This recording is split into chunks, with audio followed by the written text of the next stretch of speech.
It's time for the Onyx News.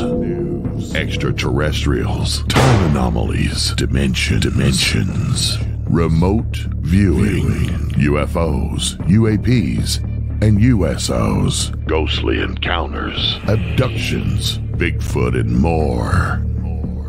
Your end of the week news source for everything unexplained. Here is your host for the Onyx News Podcast, Margie K.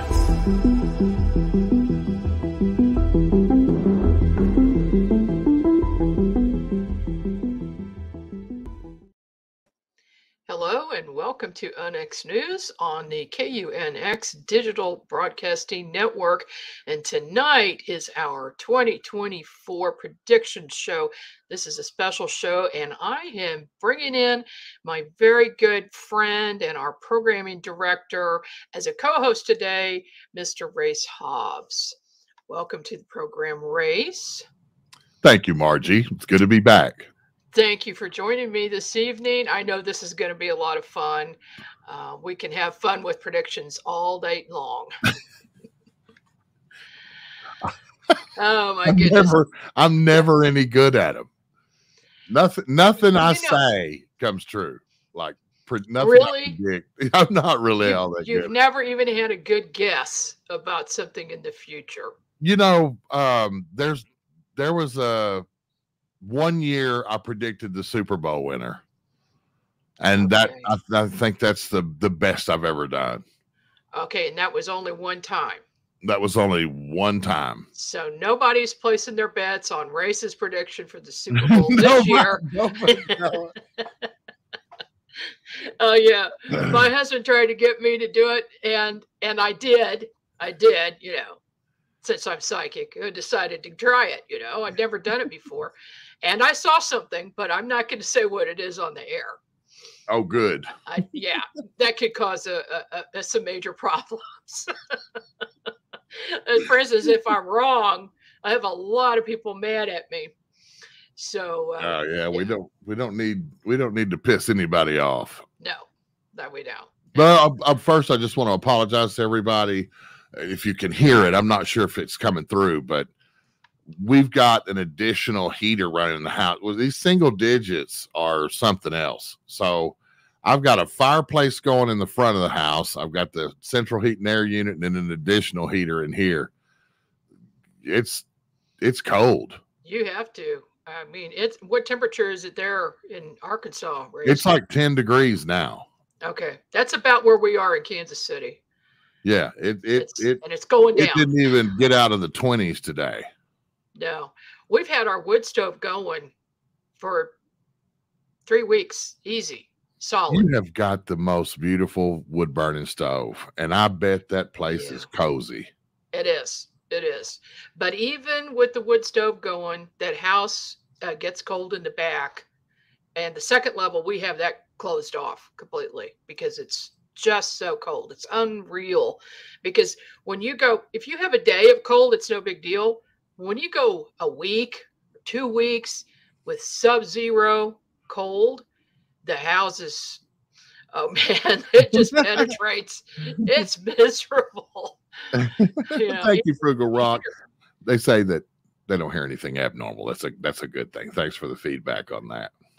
Okay. But you know, Margie, we're talking about 10 degrees. Some of our wonderful friends up north, I do not want to even, portray 10 as something super cold because I saw like 40 below, and I'm like, that is the North Pole cold. No can do.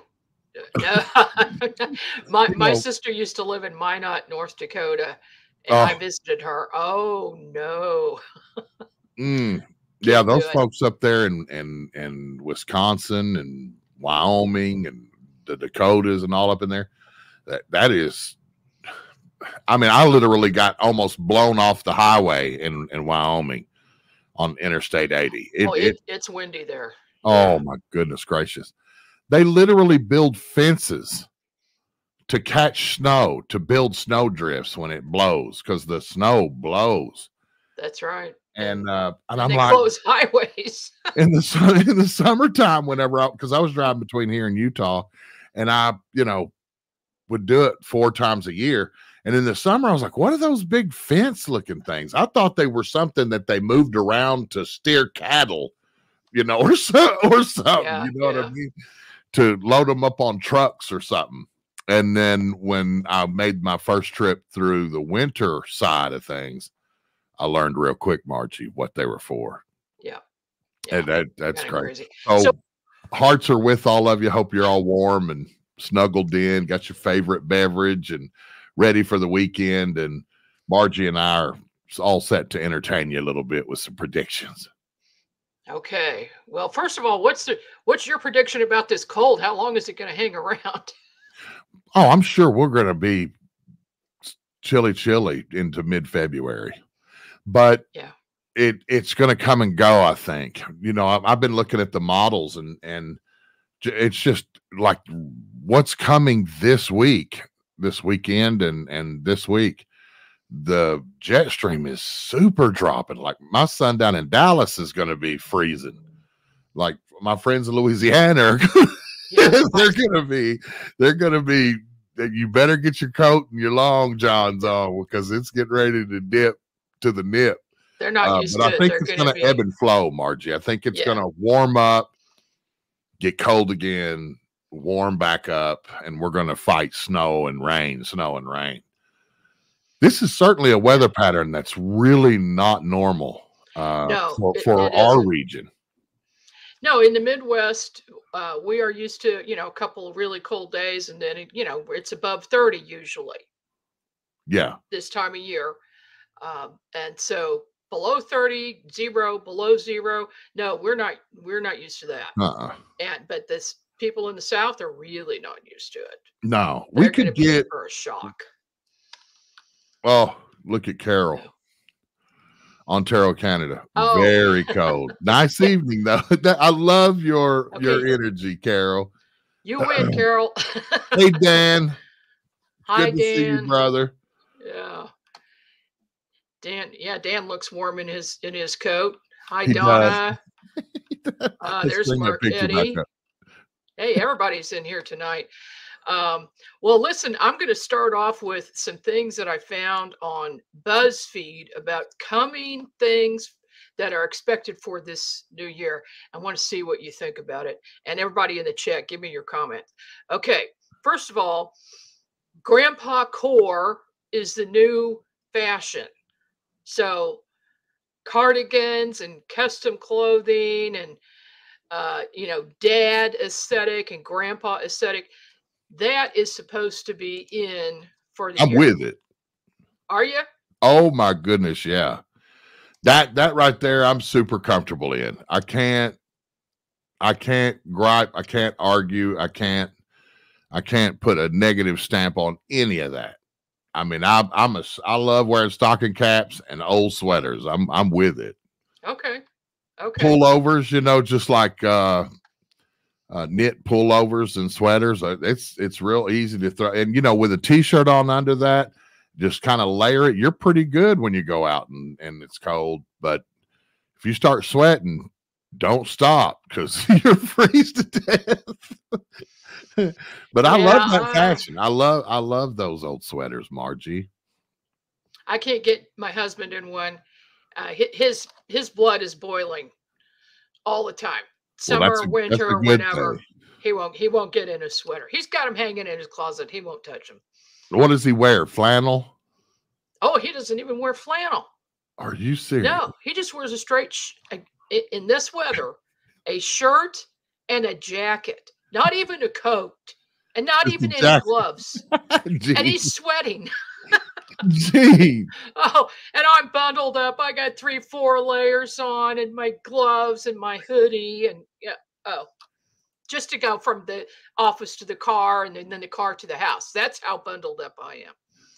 So, oh, Phoenix, tourmaline, 74 degrees. That's wonderful. That's the perfect temperature, right? Just about. It is, but just not all year round in Phoenix. 108 in the summer. No, thank you. Or higher. 120. 120, 130. No, my cousin. I worked. I used to work in Albuquerque, and we serviced Home Depots in Phoenix, and we worked on the parking lot, and it was a company that welded broken like lumber carts and their library ladders inside the store, and their movable ladders and all that kind of stuff. And we would just go and service all that stuff and repaint them and all that. And I was on the parking lot. I was welding a lumber cart, putting some new caster wheels on it. And I remember Margie looking up at the sun, and I said, "You're not going to kill me." It was so hot, but I felt like the sun was trying to kill me. It was so hot. And I went back into the store, and the manager came out, and he had one of them thermometers.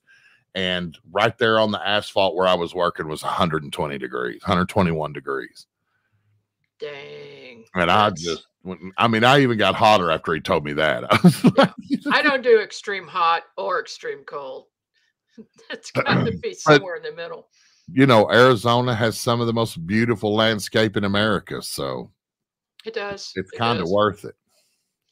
Okay, here's the next one up.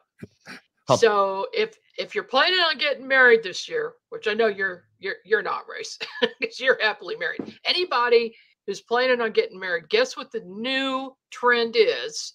The trend for this year is going to be, you're not going to believe it,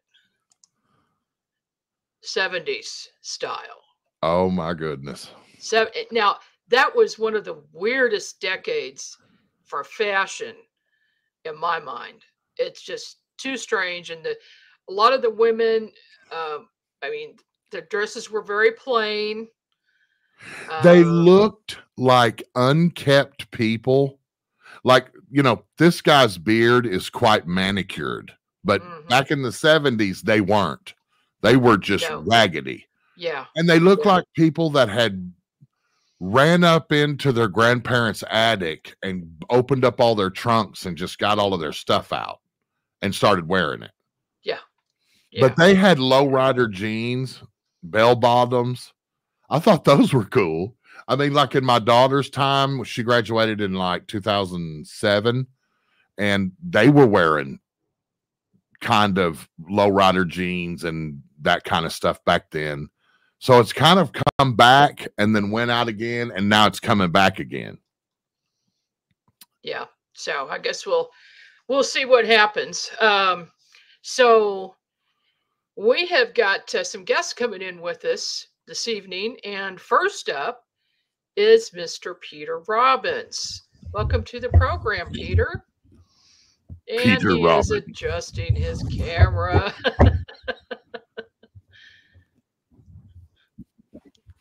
Are you hey, Peter. There? Hi, you guys. Thanks for joining us this evening. Well, it's my pleasure. I have nothing better to do. I'm snowed in. Oh, where and see, you're in New York. How Guilty cold as is it charged. there? What's the temperature there? Hold it 1 second. He lives in Ithaca, New York. Ithaca. Upstate. So they get all the fun stuff. Okay. Are you looking up the temperature, Peter? No, I had the other window open listening to the show and realized I was getting feedback. Oh, okay. Okay. Better now? All better as far as I'm concerned. You're the best, Peter Robbins. Right. I love you. You're all bundled up. Is it cold in your house? It is. I keep the heat low most of the day simply because propane is really expensive up here. And, keep turning it back up and letting it drop again. And at night, little electric heater keeps me and the cat cozy in the bedroom. So I'm not spending every cent that I make on heating. Yeah. Ooh. Yeah. Heating costs this year are crazy, and everybody in chat and everybody listening tonight live and everybody watching this later on knows exactly what we're saying. Yeah. It's crazy. That's why I got a little extra heater going here, Peter. So I took a good note from you the other day when we did the show. Peter had this little heater in here. I'm gonna go get me one, and it works. Really works well. It makes it nice and toasty and cozy. Yeah. Otherwise, it's a balmy, about 7 degrees out there right now and dropping. Okay. Yeah, you're 3 degrees lower than us. Becky said hip huggers, Margie. That she corrected with those low riders. They're hip huggers. Yeah, that's right. They're hip huggers. Now, there's a term I haven't heard in a while. Look at Dan. Was you never in a disco? We were. I saw Dan dance, and I know he's been in a disco. Oh yeah, he is. What we were talking about a minute ago, Peter, was the fact that this year the trend is for weddings is 70s style. And half your waist size. We lost Peter. Yes, you did lose me. What happened? I lost there? video on Peter. Yeah. Where's your video? Let's see. Carl. There we go. Back again. Don't move. All Don't touch anything. Okay. What do you think about the weddings for this year are going to be 70s style? What do you think about that, Peter? It's something I've given absolutely zero thought to. Meaning that people going to certain weddings will be dressing in the manner that folks used to dress in the 70s. Mm-hmm. Yeah, the bride and the groom. Indeed. Yeah, and probably the guests too will be asked to wear 70s style. But clothing. if we may, I think we have Maureen standing by. We do. And if we could bring Maureen in, I think she might be able to, enlighten us a little bit on the age of Aquarius. Good evening, everyone. Good evening, Maureen. Welcome to the program. Thank you. Good to be here. Yes, I heard what y'all are talking about, fashion and who knows what. Perhaps there is a justification for this return to the hippie look, because in the year of 2024, there's a tremendous emphasis on the sign of Aquarius. It's not technically the age of Aquarius. It's Pluto in Aquarius, joined by Venus and Mars there in mid-February. But that's going to be a big hit of the type of Aquarian energy that dominated the 70s, the whole idea of brotherhood, fellowship, of people getting along well and coming together in groups, sharing and working for the good of humanity. And then there was that wonderful Fifth Dimension song, The Age of Aquarius, that sort of, spirited the whole thing along. So, yeah.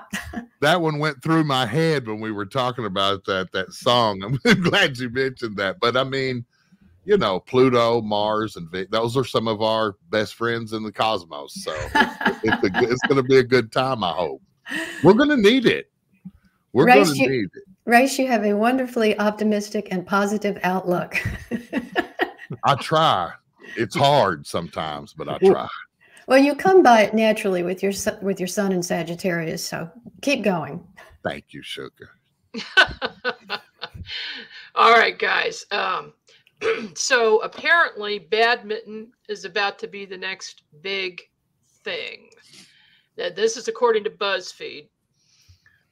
Pinterest has predicted that badminton core outfits and the sport itself are making a big comeback. What do you think about that? Do you think that is something that should happen or shouldn't happen? What happened to Peter? He's not connected. He keeps touching and fiddling with stuff. Or it might be his cat.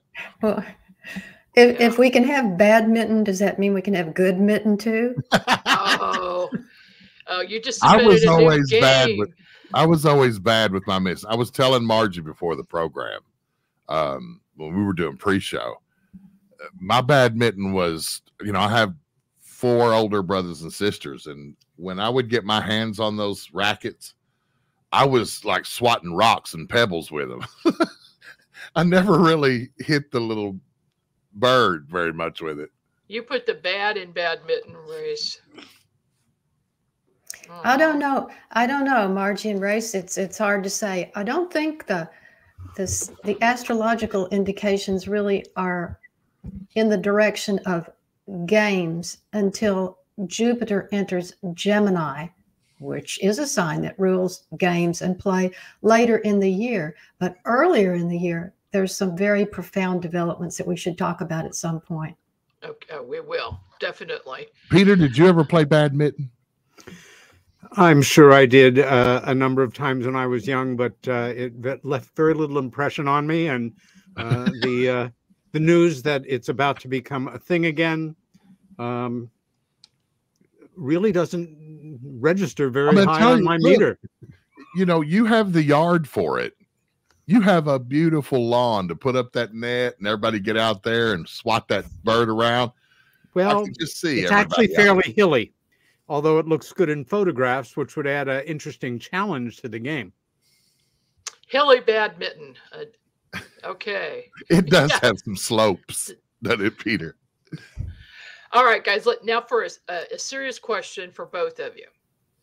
Do you believe that we're going to have full disclosure about the UFO, UAP phenomena in 2024? Peter, you first. I was about to defer to Maureen, but as you put me on the spot, remember in preparing for this show, I made it very clear to you that predictions are something that I'm extremely bad at.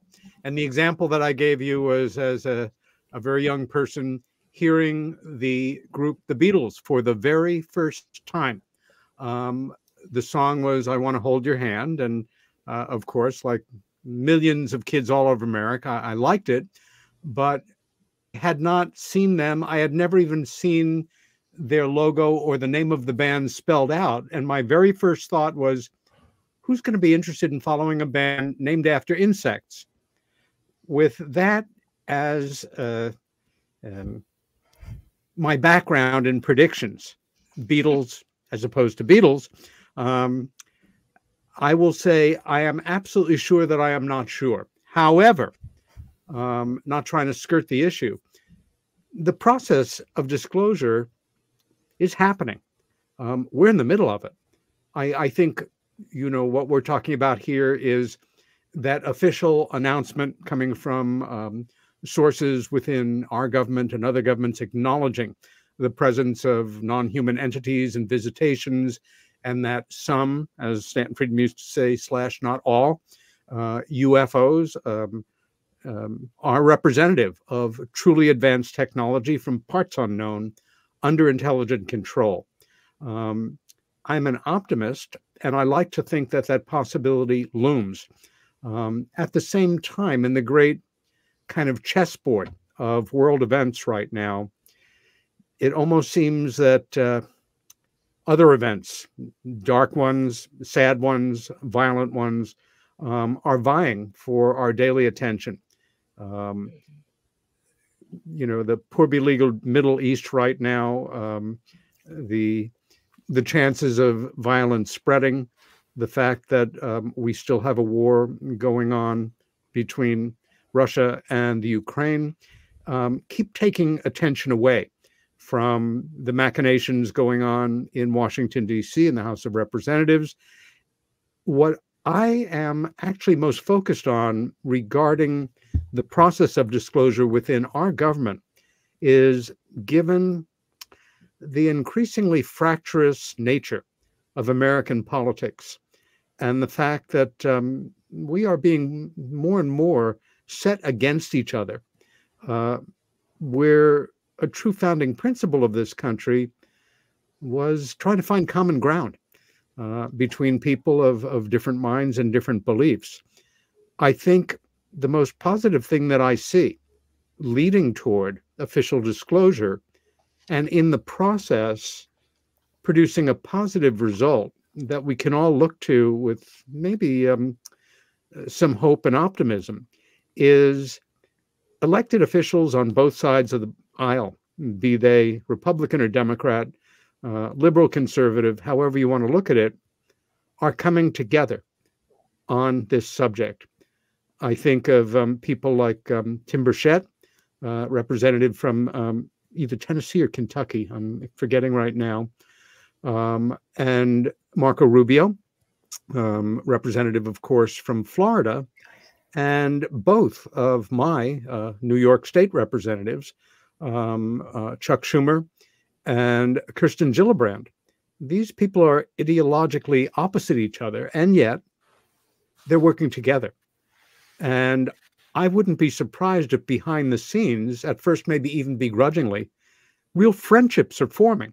It's very difficult to work with somebody on a project that's meaningful to you, who you were used to thinking of as your ideological enemy, and getting to know them and realizing, yeah, we have our disagreements, but we have common ground, and we can use all the common ground we can get right now. In that sense, I think it's another reason why the subject of more and more people caring less and less what other people think about their opinions on the UFO, UAP phenomena is such a healthy trend. And we're all seeing it in people that we know in our daily lives and around us, as well as in the news regularly right now. I hope, I'm not predicting, but I do hope that we see more people of different political beliefs coming together and getting closer together and working together, because the reality of the implications for humanity, you know, all of us are kind of used to it in a way right now. We've been thinking about it for years, if not most of our lives. But for more and more folks that haven't been, this could be an issue that could be something positive as we continue to struggle with the world situation, with diverse of American politics, and uncertain times ahead. Thank you for that, Peter. One could only hope. Very well said, You know, as there- always. And I do think I was wrong about the Beatles, and I think that actually they did succeed quite well despite my predictions. Yes. Well, I hope this one is correct. Me too. Maureen, same question to you. What are you seeing astrologically as far as disclosure is concerned for this year? Thank you, Margie. Yes, the year 2024 is packed with powerful astrological activations that it will indeed affect exactly what you're asking about. Perhaps most noticeable is the passage of Pluto into the sign of Aquarius. Pluto moves around the entire solar system in about 248 years, and hence around the zodiac in that much time. So Pluto has not been in Aquarius for long, to stay in a long, long time. Now, we had it briefly in the period late March through early June last year, and that's normal when Pluto is transitioning between signs. It'll move into a sign, then retrograde back into the old sign, and then back again to the new sign, once more to the old sign, and then finally for good into the new sign to stay. In this case, Pluto will enter Aquarius to stay for nearly 20 years in early 2025. But before that, we're going to have it in Aquarius this year in 2024 from late January through late August. And this is going to be a major shift in consciousness, just as it was some 250 years ago or so when Pluto transitioned between Capricorn and Aquarius. Let me give you a little historical lesson about what happened back then. When Pluto was at final degrees of Capricorn, and the North American British colonists had all they could take of the crown's extraction of their financial and material resources, they got together and created a little thing called the Declaration of Independence. That occurred when Pluto was in the 28th degree of Capricorn. And that set off, of course, the American Revolution, which was, for the most part, fought when Pluto was in Aquarius. Aquarius is a freedom-oriented, rebellious sign that commands and demands individual rights and dignity. Now, after the American Revolution came the French Revolution and a wave of independence revolutions through South America. Last time Pluto was in Aquarius, that's what it generated.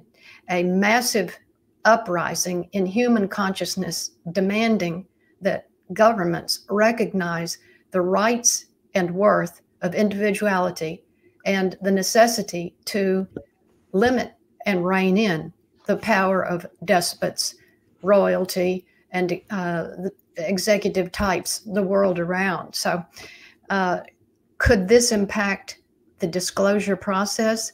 The answer is without a doubt. In 2023, when Pluto was in Aquarius, all kinds of meetings and discussions occurred that led to the momentous and historic July 26 hearing in the House of Representatives, when David Grush, Ryan Graves, and Commander David Fravor shocked the world with the truth that in military space, UFO and UAP are so plentiful that it now constitutes a threat to air safety. You'll all remember that. Plus, there was much more said during that hearing. Well, the preparations that led for it occurred while Pluto was in Aquarius, late March through early June of 2023. That gives you a little idea of what we have ahead, because in 2024, we have twice as much time to experience Pluto in Aquarius. It begins in late January, actually this coming Saturday night, January 20th, about 10 minutes of 7 Central Standard Time. Pluto moves into Aquarius to stay through the end of August 2024. And that's going to make a big difference. At the same time, in February, Mars and Venus will join Pluto in Aquarius, especially from the 11th to the 22nd of February, amplifying that Aquarian message. So there's tremendous potential that the consciousness of the people will rise up and demand an end to the truth embargo. Wow, sounds like we're in for it this year. Yeah, it's gonna be a different story. It's you know, the astrological configurations for the year are different from what we've been dealing with. For example, just let me give you a little contrast so you can see the difference here. Take the year 2020. Everybody knows what we experienced around the world in 2020. Well, Saturn and Pluto were conjunct in Capricorn.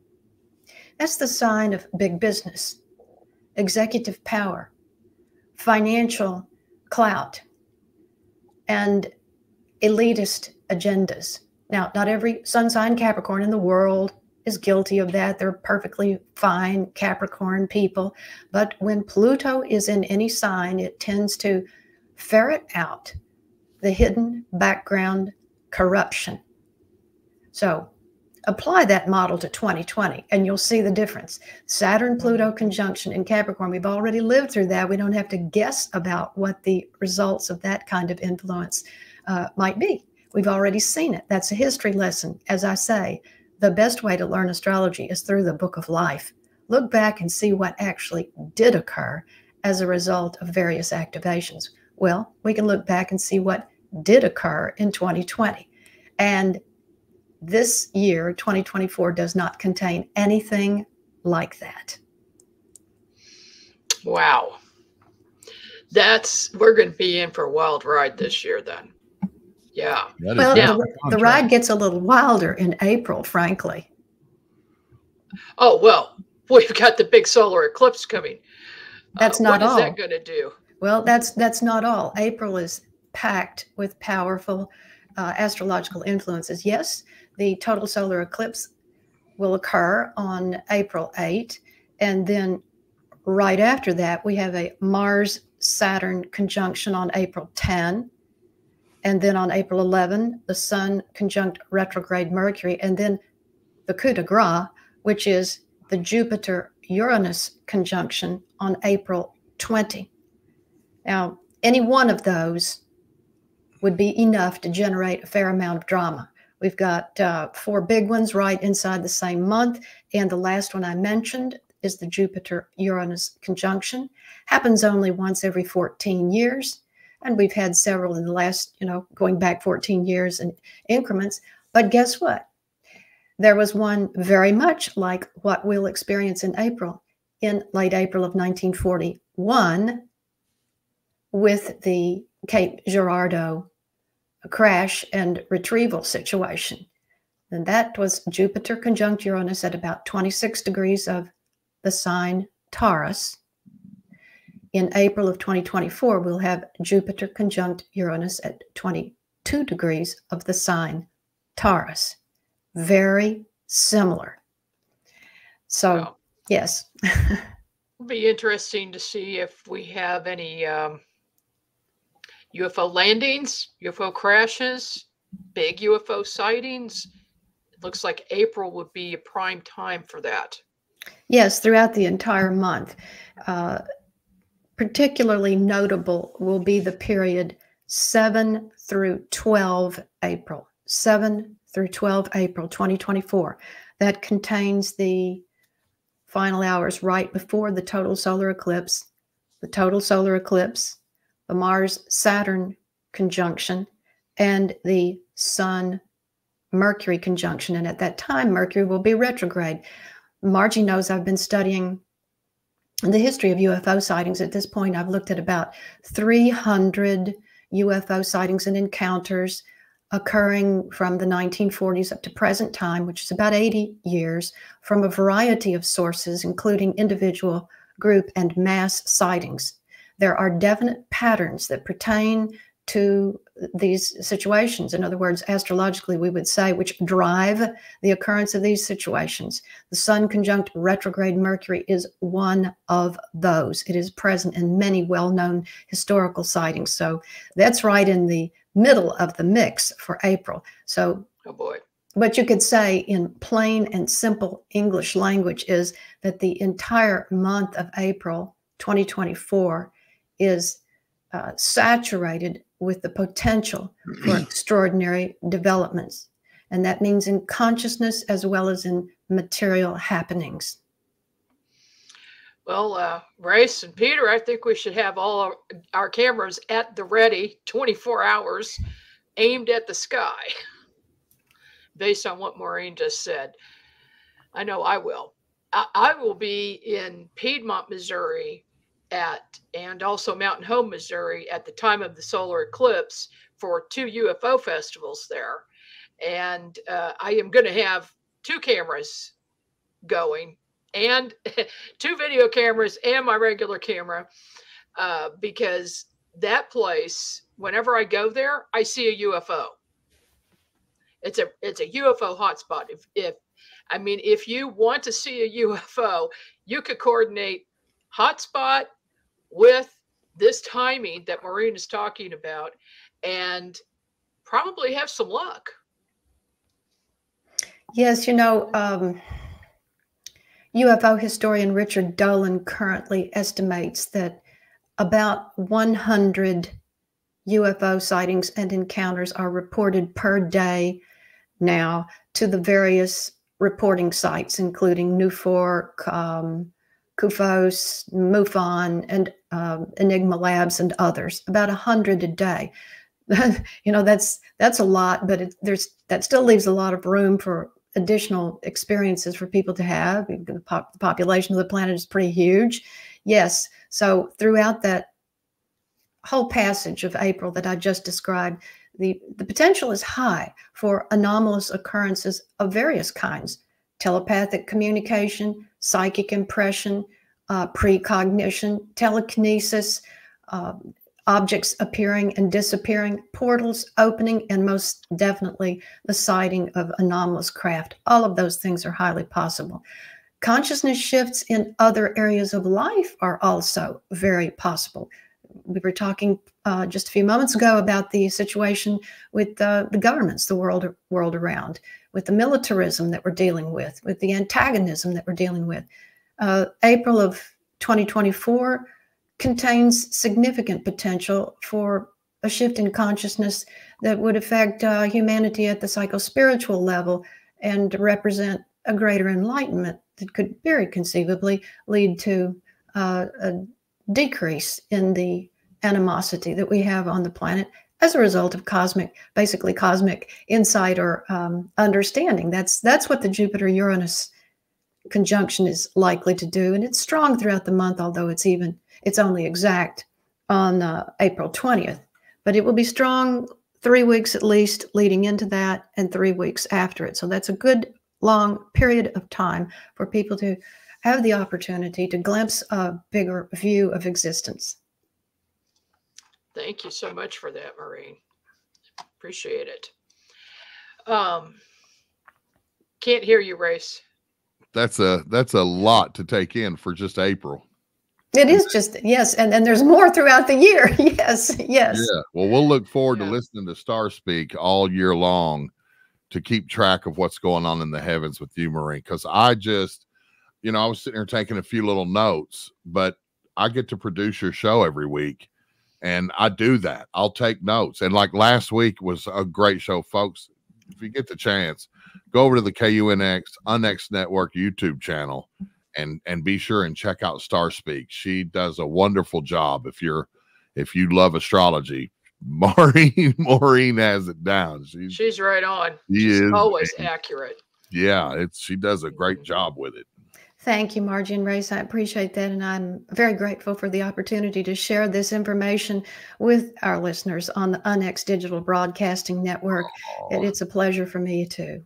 That's awesome. Well, I mean, I would like to be able to stick with, the positive side of things with this question. I guess it's my turn. Is it my turn, Margie, about this? Your turn, Race. Go right ahead. I didn't know. I thought I'm the last of the trio here, but I want to keep with Maureen's wonderful statement about my positivity, and I would love to be able to stay positive about that when it comes to disclosure. But in being in this over 30 years, every year it's like I really hope that the government's gonna they're gonna come clean. I'm here to tell all of you right now, they're never going to come clean. They're never going to tell you everything they know or half of what they know. And I base this on 30 years, over 30 years. And I don't want to be one of these people who's like, well, the ball's in your court to prove it. The proof is in every year. Everybody wants disclosure from the government, but for what? We know they've got all the money, they've got all the gadgets, they've got all the manpower to be able to sort of cast a real wide net around the earth and catch all these very truly rare occurrences that we can. We have equipment that can detect these objects. They're physical objects. They come and go. You've heard countless people say it, with impunity in our oceans and in our atmosphere and in the heavens. And we just don't know who they are or what they're coming from. There's a lot of information about testimony from people who have been taken and contacted, and that some say they're good, some say they're not, and all that. But that's in the private sector. That's in the civilian sector. If you're waiting, trust me, folks, if you're waiting around, you can take my advice. It's sort of like the Oak Island TV show. If you're waiting on those guys to find some treasure, you're going to be waiting a while. There are two wild cards, Race, that occurred to me while you're speaking. One is that variable that's completely beyond our ability to ascertain, which is if the forces that be in government, the secret keepers, those individuals who are the ones who are the inheritors of those who have always moved the pieces on the chessboard, whose names we often don't know, who are not elected. If somehow their hand is forced, what do I mean by that? Well, perhaps absolute knowledge that if the American government does not make an appropriate announcement, the Chinese will. And world egos and the minds of men being what they are, we don't want to be shown up by anybody, and we'll say something. The other one, and it's purely speculative, is if they, that group that we're talking about here, of that pie slice in the world of UFO phenomena, truly sentient individuals, or their working beings, if they get bored or they decide enough already, we've given you 80, 90, 100 years or several millennia, really, right, to get used to the idea, and we're going to do it anyway. So get ready. Or, to digress for one moment, there was a mini series that was first aired in the 80s and then remade 5 or 6 years ago called V, as in victory. Some of you remember it. It was pretty cheesy, especially the original one. The aliens all look like blow-dried models. They all look fabulous. They're here to cure cancer and bring peace and, feed everybody. But of course, under their latex skin, they're lizards and they eat us and other things. They're not nice. But it had one of the most terrific premises. The very beginning notion was as good as anything ever generated by Ray Bradbury, Gene Roddenberry, H.G. Wells, Jules Verne. One morning, everybody in the world wakes up, turns on their radios, TVs, whatever, and learns that hanging over the 50 or 60 biggest cities in the world, 1 mile up, is a mile across mothership. Game over. No more debate. They're here. It's all downhill from there as far as the miniseries goes. But I thought it was just the most wonderful premise of things can change, and very quickly, and often do in the world of human affairs and history. And that's a good example. But two things real quick. If people go back to the 2001 Disclosure Project that Stephen Greer did up at the National Press Club, one of the people who gave a testimony about the reality of the UFO truth was a man, Sergeant Salter was his name. He was pre-recorded and brought to the Disclosure Project from his home, where he sat there and detailed the fact that the National Reconnaissance Office, the NRO, is the connection to a group, because people don't really think about the gears and the mechanics of how Washington works and how the national security apparatus works. The military industrial complex works. And there's a lot of people that have been in the military, that have been in politics. They come together, they think tank this all up. But the truth is that there are unelected people in very well-placed positions of power, that they don't come and go every 4 years or every 8 years. They have a lifetime of science, military, and technical toiling at their disposal with unlimited funds, and they're the ones that are the keepers of all this technology.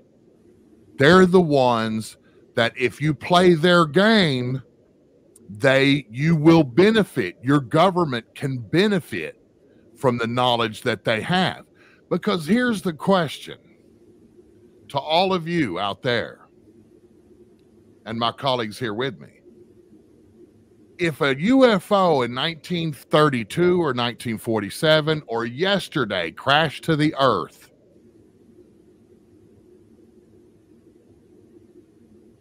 all of us are supposed to not be able to handle the truth. But what makes those who we've elected politically and the military, that the people that have signed the dotted line, and, you know, privates and sergeants and colonels and people in the military who are trained to fight in wars, what makes them so expert? And, oh, we're the ones that can handle all of this far out shit.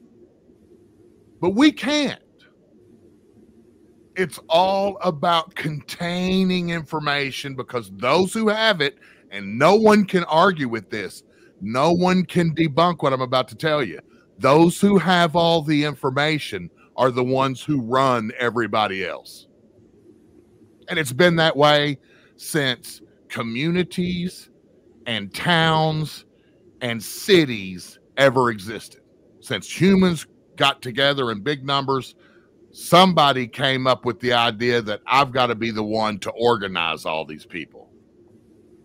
And it's been there ever since. So that tells me logically that they're not going to come clean. We know, Peter, Margie, Maureen, we have, if not hundreds, thousands of examples of very qualified, credible, truth-telling people, honest, truthful people that have told us things.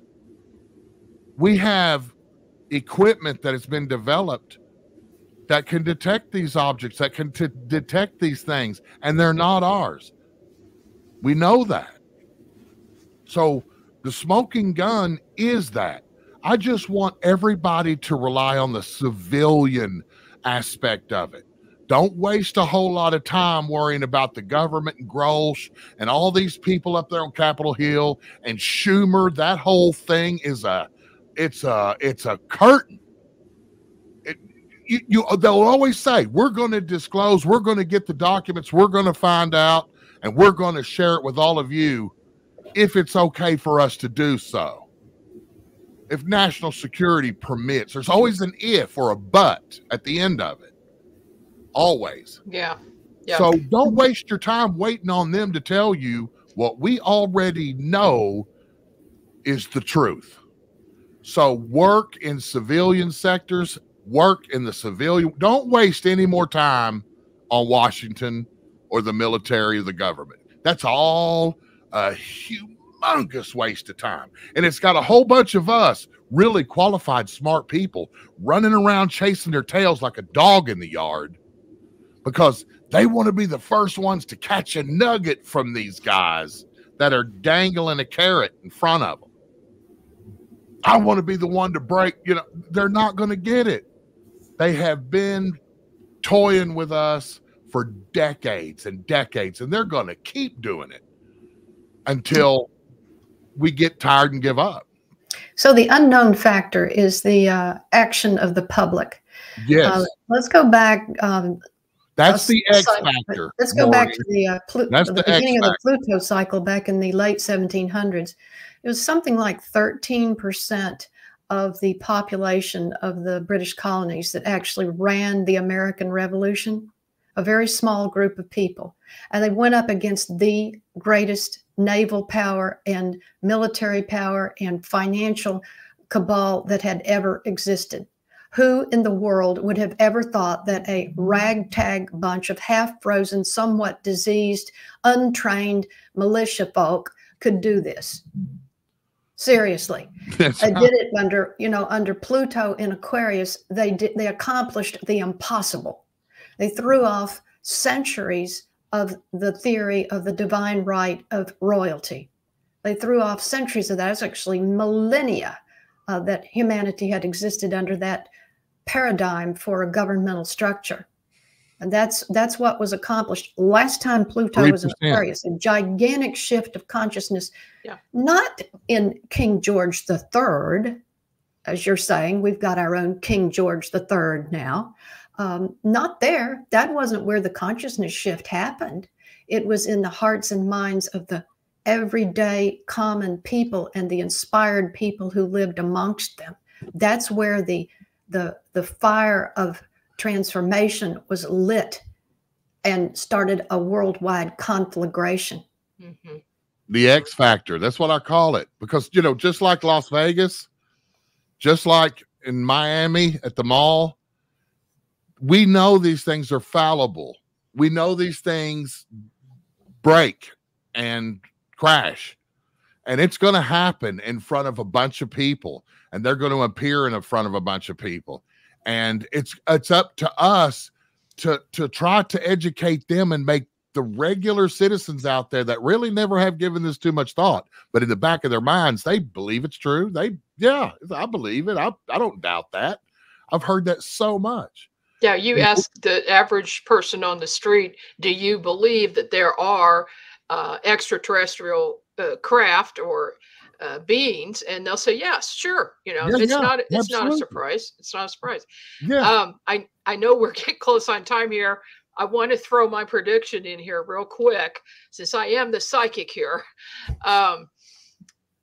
This is something that I've been seeing since 2019 and before that.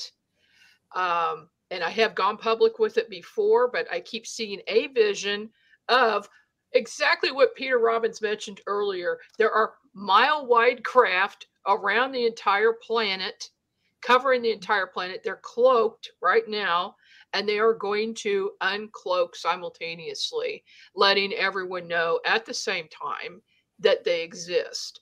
And I keep hearing from the ETs, telepathic communication.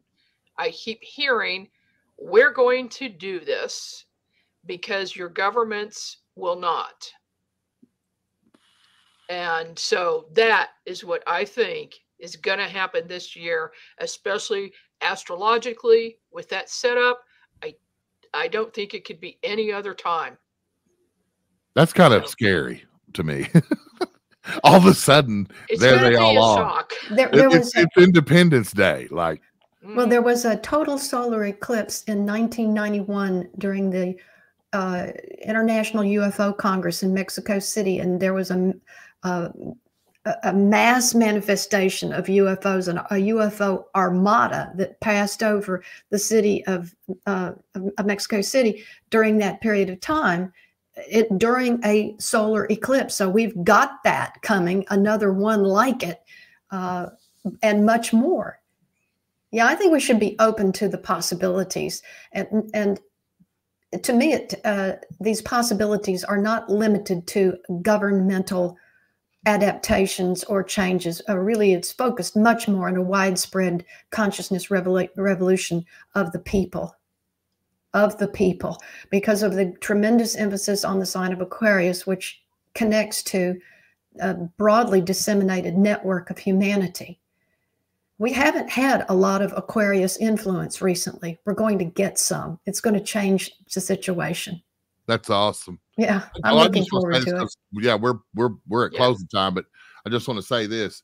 The reason years ago that I got involved with media, the reason that I've started my own digital networks, and now I work with Margie. She started her own, and I'm working with her. Love being here. I predict that the Unnext Network is going to continue to do great work, because what's most important to me is to get all of this information out to the everyday people, not the people in the UFO community and the UFO circles.